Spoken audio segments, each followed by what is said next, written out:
नमस्कार, आप देख रहे हैं न्यूज वन इंडिया। मैं हूं आपके साथ पूजा यादव।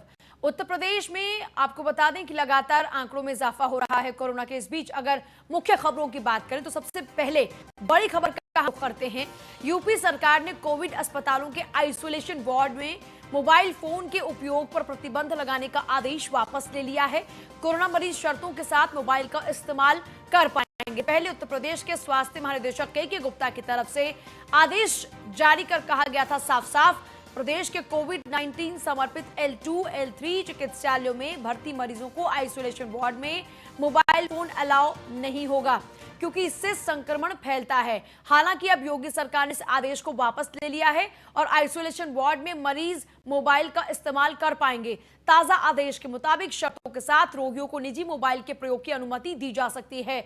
आइसोलेशन वार्ड में जाने से पहले रोगी यह बताएगा कि उसके पास मोबाइल फोन और चार्जर है। आइसोलेशन वार्ड में भर्ती होने से पहले मोबाइल और चार्जर को चिकित्सालय प्रबंधन के जरिए डिसइंफेक्ट किया जाएगा। मोबाइल और चार्जर रोगी किसी अन्य मरीज और स्वास्थ्य कर्मी के साथ साझा नहीं करेगा। आइसोलेशन वार्ड से डिस्चार्ज होने के बाद मरीज का मोबाइल और चार्जर डिसइंफेक्ट फिर से किया जाएगा। अब से यह पूरा प्रोसीजर रहेगा।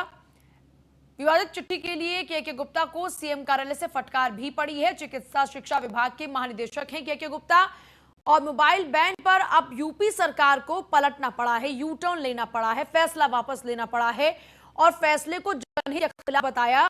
जो डीजी हेल्थ द्वारा लिया गया फैसला था, जो सरकार का यह फैसला था कि आइसोलेशन वार्ड में आप मोबाइल फोन का इस्तेमाल नहीं कर सकते हैं, इसको लेकर लगातार विपक्ष के निशाने पर आ गई थी सरकार। और सरकार के ऊपर सवाल दागते हुए अखिलेश यादव ने तुरंत ट्वीट कर दिया था कि क्या सरकार अपनी अव्यवस्थाओं को छुपाने के लिए यह फैसला लागू कर रही है। अगर इतना ही इन्फेक्शन मोबाइल फोन से फैलता है तो फिर पूरे देश में कोविड-19 के बचाव के तौर पर फोन का इस्तेमाल बंद कर देना चाहिए, पाबंदी लगा देनी चाहिए।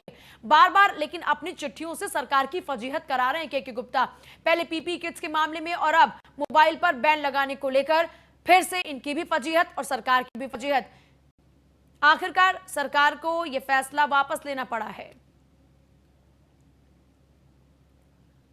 इस पूरे मामले को लेकर हमारे एग्जीक्यूटिव एडिटर अवनीश विद्यार्थी ने योगी सरकार में वित्त एवं चिकित्सा शिक्षा मंत्री सुरेश खन्ना से बातचीत की। सुनिए क्या कहा उन्होंने। नमस्कार सर, अवनीश विद्यार्थी बोल रहा हूँ। हाँ, वो ऑर्डर जो है वो उसके बदले में दूसरा ऑर्डर मिल गया होगा। जी जी। तो सर वो ऐसा आदेश हो क्यों गया था? ऐसा ये नहीं बताया जाता है। सवाल ये का आदेश हुआ, उसका अगर वो कर्म जनहित में नहीं है तो वापस कर दिया। ये असल में जो आदेश उन्होंने जारी किया था, आप लोगों को क्या लगता है सर, मतलब ये आदेश नहीं जारी होना चाहिए था? ऐसा है, ये वापस ले लिया गया है। इतना ही काफी। आप अपना सवाल दीजिए, उसका जवाब भी दीजिए। सर अब तो अलाउड रहेगा ना सर? मैं बाहर हूँ आज। ठीक है सर। सस्ते सुना आपने, सुरेश खन्ना से अवनीश ने पूछा कि सर ये जो फैसला लागू हुआ ये क्यों हुआ, ऐसा हुआ क्यों था। उनकी ओर से जवाब आता है कि ऐसे सवालों के जवाब थोड़ी होते हैं, जो फैसला लिया गया था उसको हमने वापस ले लिया है। अब आइसोलेशन वार्ड में मोबाइल फोन का इस्तेमाल फिर से अलाउ है।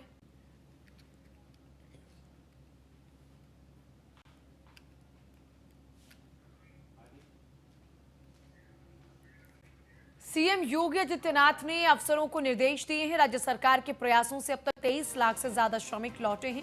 प्रदेश सरकार सभी कामगार श्रमिकों को सुरक्षित रखे, सम्मानजनक ढंग से वापस लाएगी सरकार।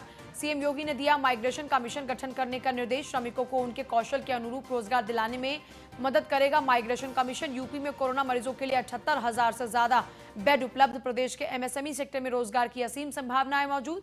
सीएम योगी ने कहा प्रदेश में माइनिंग सामग्री जैसे बालू और इसके अलावा मोरंग, गिट्टी इत्यादि की भरपूर आपूर्ति सुनिश्चित करने के भी निर्देश हैं।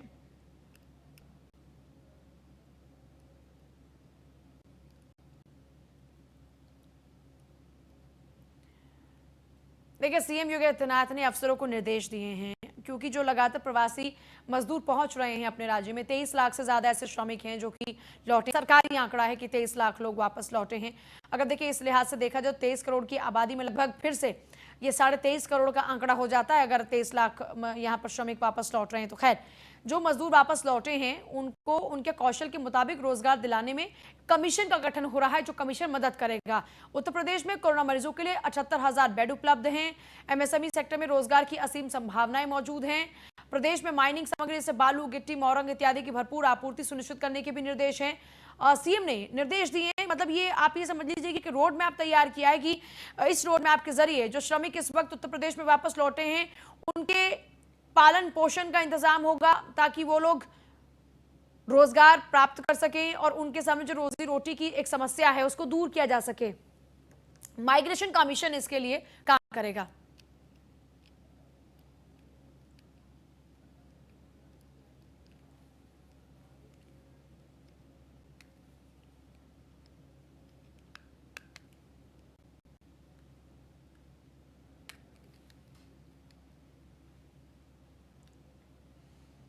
और वहीं गौतम बुद्ध नगर में कोरोना वायरस का कोहराम ऐसा कि आंकड़ों में इजाफा हर दिन हो रहा है। अब आज 21 नए मरीज सामने आ गए हैं गौतम बुद्ध नगर में ही। कोरोना मरीजों की संख्या बढ़कर लगभग 350 हो चुकी है। 345 का आंकड़ा गौतम बुद्ध नगर छू चुका है कोरोना के मामले में। 230 कोरोना मरीज ठीक हो चुके हैं गौतम बुद्ध नगर में और एक्टिव केस है 110। 245 का आंकड़ा पहले था और अब देखिए कितनी तेजी के साथ में आंकड़ों में इजाफा हुआ है। गौतम बुद्ध नगर में कोरोना वायरस ने कोहराम मचा दिया है। 21 केसेस अभी हाल ही में सामने आए हैं गौतम बुद्ध नगर में, जिसके साथ में बढ़कर अब ग्राफ 345 का हो चुका है। सोचिए 2 से 3 दिनों के भीतर 100 नए आंकड़े सामने आ जाते हैं। 230 लेकिन ठीक हो चुके हैं, जबकि 110 अभी तक एक्टिव केस हैं। ललित पंडित जुड़ गए हमारे साथ में। ललित, ये जो लगातार बढ़ते आंकड़े हैं गौतम बुद्ध नगर में, ये चिंता का विषय है, लेकिन इसे लेकर अभी तक स्वास्थ्य महकमे की ओर से क्या कुछ खास कदम उठाए जा रहे हैं या कुछ आगे और ठोस कदम उठाए जा सकते हैं क्या? कुछ नए नियम, कायदे, कानून जिसके तहत यहाँ फैल रहा जो संक्रमण है उसको काबू में किया जा सके? जी बिल्कुल, जनपद की स्थिति भयावह हो चुकी है। जिस तरह से जनपद के अंदर कोरोना संक्रमितों का जो आंकड़ा है वो लगातार बढ़ता जा रहा है, उसको देखते जिला प्रशासन भी अब कहीं सजग नजर आ रहा है और उसकी तरफ से जो अभी प्रयास किए जा रहे हैं वो भी काफी राहत भरे यहाँ पर प्रयास देखने को मिल रहे हैं। क्योंकि जिस तरह से जहां जहां पर भी कोरोना संक्रमित मिल रहे हैं उन जगह पर कैंप लगा करके वहां पर सामूहिक परीक्षण कराया जा रहा है। जितने भी लोग उस क्षेत्र में रहने वाले हैं उनके सैंपल कलेक्शन किया जाए, तो ये प्रक्रिया यहाँ पर जिला प्रशासन की तरफ से शुरू की गई है और इसमें कहीं ना कहीं आगे के लिए एक राहत भरी चीज इसमें देखने को मिलेगी कि जिस तरह से अगर कोई कोरोना संक्रमित उस क्षेत्र में है उसको पहले ही आइडेंटिफाई कर लिया जाए और अगर कोरोना संक्रमित पहले आइडेंटिफाई कर लिया जाएगा तो बाद के लिए वो दिक्कत क्रिएट नहीं कर पाएगा, उससे और लोगों के संक्रमित होने का खतरा कम हो जाएगा। तो एक बड़ा कदम यहाँ पर जिला प्रशासन की तरफ से भी उठाया जा रहा है। लेकिन जो जिस तरह से कोरोना संक्रमितों का आंकड़ा बढ़ता जा रहा है वो कहीं ना कहीं जनपद की स्थिति, जो जनपद गौतम बुद्ध नगर है उसकी स्थिति को चिंता में बना देता है। जो आज जो कोरोना संक्रमितों के आंकड़े प्राप्त हुए हैं उसके अनुसार 21 मरीज यहाँ पर ऐसे हैं जो कोरोना संक्रमित मिले हैं, जिनमें से 2 जो यहाँ पर इंस्टीट्यूट हैं, 2 मतलब ऑर्गेनाइजेशन हैं, उनसे यहाँ पर कोरोना संक्रमितों की संख्या ज्यादा यहाँ पर मिली है। एक प्राइवेट कंपनी जो कि ग्रेटर नोएडा में स्थित है उससे 11 कर्मचारी कोरोना संक्रमित पाए गए हैं आज और उनमें से 6 मरीज गौतम बुद्ध नगर के हैं, 5 अन्य जनपदों के हैं। वहीं सेक्टर 16 स्थित एक मीडिया हाउस है जिसके अंदर 7 मरीज कोरोना पॉजिटिव पाए गए, उनमें से 6 गौतम बुद्ध नगर के हैं, 1 बाहर के हैं। अन्य जो 9 मरीज है वो जनपद के अलग अलग क्षेत्रों से, पूरे जनपद के अंदर जो अलग अलग गाँव और शहरों के और कॉलोनियों के से हैं और उनकी भी रिपोर्ट कोरोना पॉजिटिव आई है आज। जी ठीक है, बहुत शुक्रिया। कोरोना पॉजिटिव केसेस लगातार बढ़ रहे हैं। कई निजी संस्थान हैं जहां पर ये भी हाल ही में रिपोर्ट्स पॉजिटिव आई, जिसके बाद से बहुत तेजी से जंप किया है आंकड़ों ने और ये एक हाई जंप है आंकड़ों में जो इजाफा हुआ है गौतम बुद्ध नगर में, जो कि चिंता का विषय है। क्योंकि देखिए लगातार जिस तरह से आंकड़े बढ़े उसमें ये कोशिश लगातार की जा रही थी कि लोगों को नुकसान ना पहुंचे और लोग कम से कम इससे इन्फेक्टेड हों, क्योंकि संक्रमण जितनी तेजी के साथ बढ़ेगा उतनी मुश्किलें बढ़ जाएंगी और आगे आने वाले दिनों में कहीं कुछ और ठोस कदम ना उठाना पड़े जिला प्रशासन को, क्योंकि अब मूवमेंट शुरू हो चुकी है, एक्टिविटीज शुरू हो चुकी हैं, जो संस्थान है वो खुल रहे हैं, अब धीरे धीरे काम शुरू हो चुका है, लोग बाजारों में भी निकल रहे हैं, बाजार खुल चुके हैं। कुछ लोग परहेज करें लेकिन कुछ लोग लगातार बाहर निकल रहे हैं और मूवमेंट में हैं, तो ऐसे में संक्रमण और तेजी से बढ़ सकता है।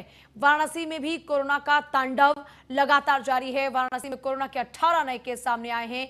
एक कांस्टेबल के साथ 17 लोगों की रिपोर्ट पॉजिटिव आई है। सीओ सदर के हमराही की रिपोर्ट पॉजिटिव आई आने से पुलिस प्रशासन में इस वक्त हड़कंप मचा है। 16 मुंबई, एक अहमदाबाद से लोग आए थे जिनमें कोरोना की पुष्टि हो चुकी है।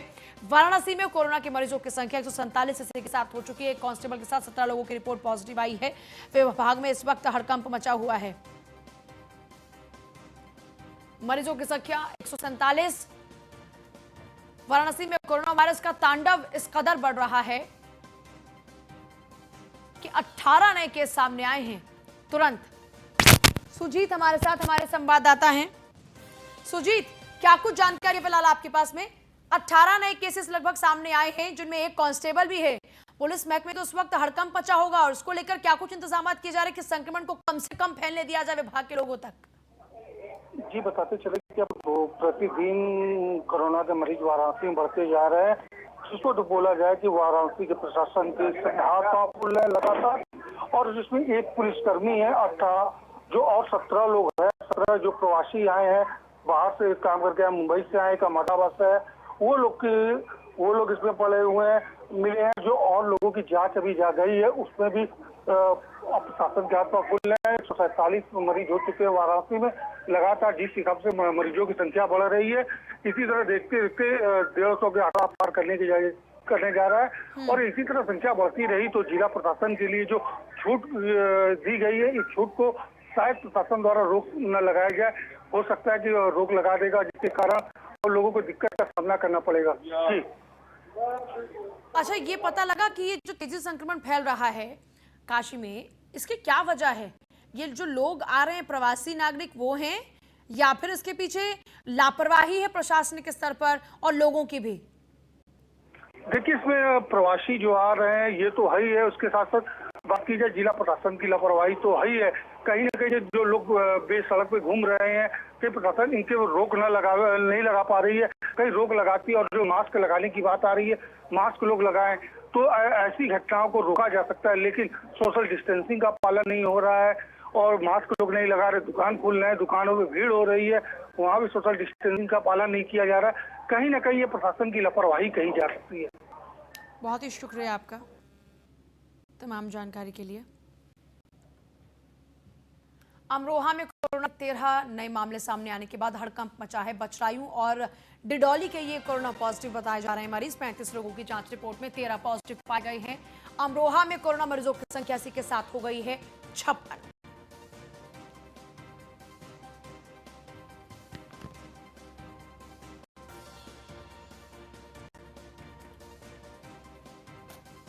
पैंतीस लोगों की जांच रिपोर्ट में मामले पॉजिटिव पाए गए। 56 केसेस इस वक्त अमरोहा में हो चुके हैं। 13 और नए केसेस सामने आए हैं।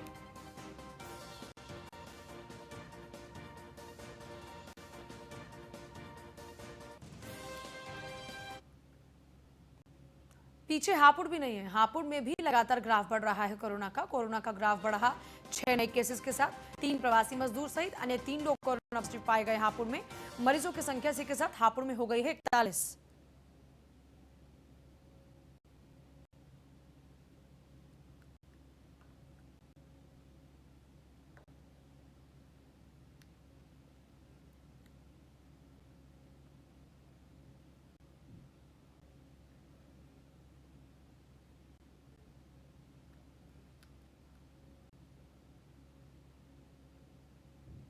मेरठ जिले में कोरोना संक्रमण की कड़ी को तोड़ने के लिए प्रशासनिक अधिकारियों द्वारा एक अनूठी पहल शुरू की और वो अनूठी पहल रंग भी ला रही है। जागृति विहार अस्थायी सब्जी मंडी में सफल प्रयोग के बाद मेरठ के मुख्य बाजारों में हर घंटे सायरन की आवाज गूंज रही है, जिसके साथ ही बाजार के व्यापारियों और वहां मौजूद अन्य लोगों को तत्काल अपने हाथों को सैनिटाइज करना होता है। जिलाधिकारी अनिल ढींगरा ने बताया कि हर घंटे बजने वाला यह अलार्म बाजार में मौजूद व्यापारियों और अन्य लोगों को कोरोना के प्रति जागरूक करेगा। अलार्म की आवाज के साथ ही बाजार में मौजूद सभी लोगों को या तो हैंड सैनिटाइजर लगाना होगा या फिर पानी और साबुन से अपने हाथ धोने होंगे। जिला अधिकारी के मुताबिक इस तरह की जो व्यवस्था है उससे कोरोना संक्रमण की चेन तोड़ने में काफी मदद मिल सकती है। उन्होंने बताया कि जैसे जैसे जिले के अन्य इलाके कंटेनमेंट जोन से बाहर आते जाएंगे, उसी के साथ शहर और ग्रामीण क्षेत्र के अन्य बाजारों में भी व्यवस्था लागू हो जाएगी। फिलहाल जल्द ही शहर के खैरनगर, कोटला सदर, अन्य बाजारों को भी अलार्म से लैस किया जाएगा। एसपी सिटी अखिलेश नारायण सिंह ने भी इस व्यवस्था को प्रभावी रूप से लागू कराने की बात कही है।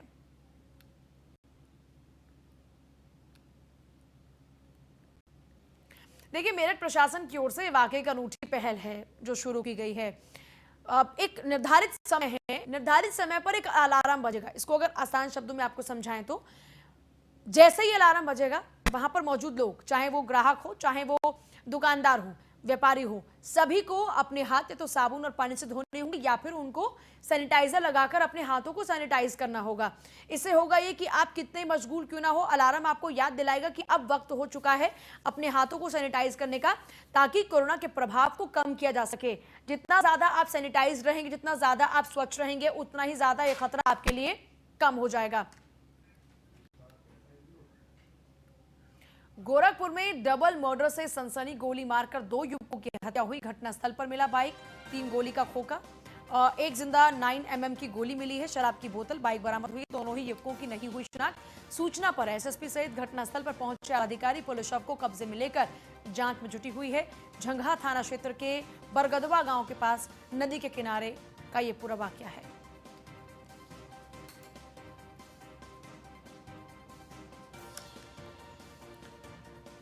वारदात की जांच में जुटी है पुलिस। गोरखपुर में डबल मर्डर से सनसनी फैल गई। आशीष शाही हैं हमारे साथ, हमारे संवाददाता। आशीष, मामले पर विस्तार से जानकारी चाहेंगे आपसे। जी बिल्कुल, मैं आपको बता दूं कि आज गोरखपुर में देर शाम एक हड़कंप मच गया सूचना मिलने पे कि डबल मर्डर गोरखपुर में हुआ है, जिससे सारे आलाधिकारी मौके पे पहुंच जाते हैं।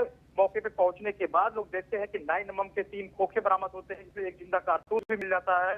सबसे बड़ी बात मैं आपको बता दूं कि जहां पे यह मर्डर हुआ वहां पे शराब की बोतलें और दावत के सारे सामग्री थे। ऐसा कहा जा रहा है गांव वालों का कि यहाँ पे आपराधिक किस्म के लोग बैठते थे, आपस में कुछ कहा सुनी हुई। उसके बाद गोलियों की आवाज आई। जब हम लोग गए हैं तो 2 लोगों की लाशें यहाँ पे मिली हैं। फिलहाल अधिकारी वहाँ पे जांच में जुटे हुए हैं, जल्द ही गिरफ्तारी भी की जाएगी। जी, मतलब अभी तक गिरफ्तारी नहीं हो पाई है, पुलिस लगातार तलाश रही है, कहाँ हैं ये लोग? जी बिल्कुल, अभी तक कोई गिरफ्तारी नहीं हुई। कोई ज्यादा जानकारी मिल पा रही है आशीष, किन कारणों से इस हत्या की वारदात को अंजाम दिया गया?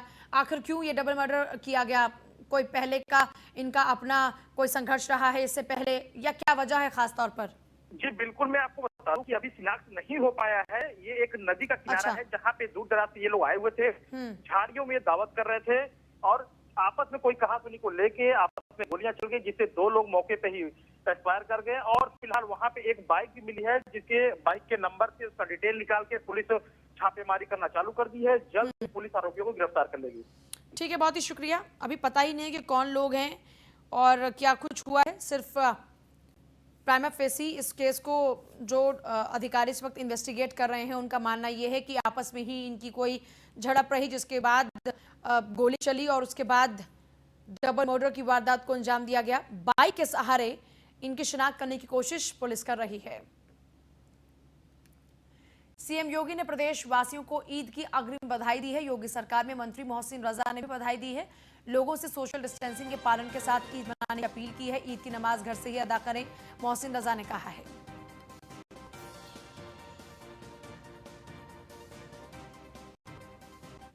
प्रदेश और देशवासियों को ईद की हार्दिक शुभकामनाएं, दिली मुबारकबाद।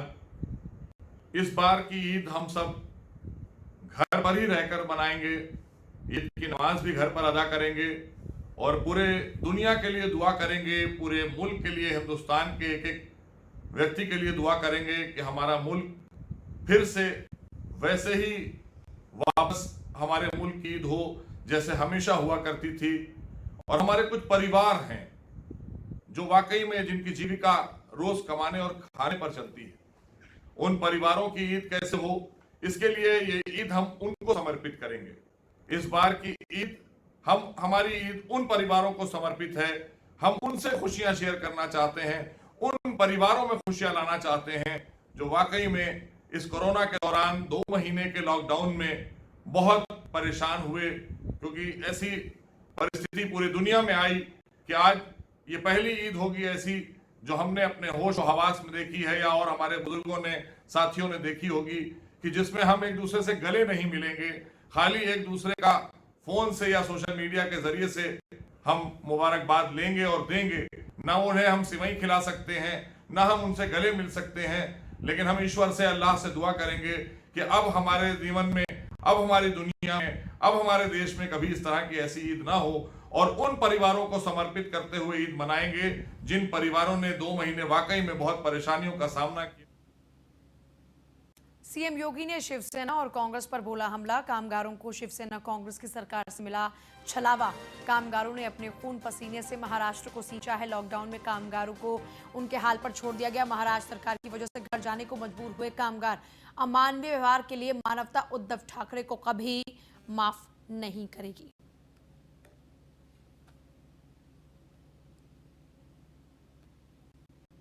देखिए, ट्वीट महाराष्ट्र सरकार को घेरते हुए किया गया है सीएम योगी द्वारा, और इसकी शुरुआत देखिए तब हुई जब सामना में एक शीर्षक के साथ में एक लेख छपा और उस शीर्षक में खासतौर पर यूपी सरकार को घेरा गया। बाबा मन की अंकुर खोल, इसी शीर्षक के साथ में एक आर्टिकल प्रकाशित हुआ शिवसेना के मुखपत्र सामना में, जिसमें कहा गया कि यूपी सरकार जो कर रही है वो अमानवीय है, वो अपने ही लोगों को राज्य में घुसने नहीं दे रही। वाराणसी में पीएम ने दलितों के पैर धोए थे और बताया था कि मानवता क्या होती है, लेकिन आज उस मानवता का क्या हुआ, जिसके बाद जवाब में योगी के कार्यालय की ओर से यह ट्वीट किया गया।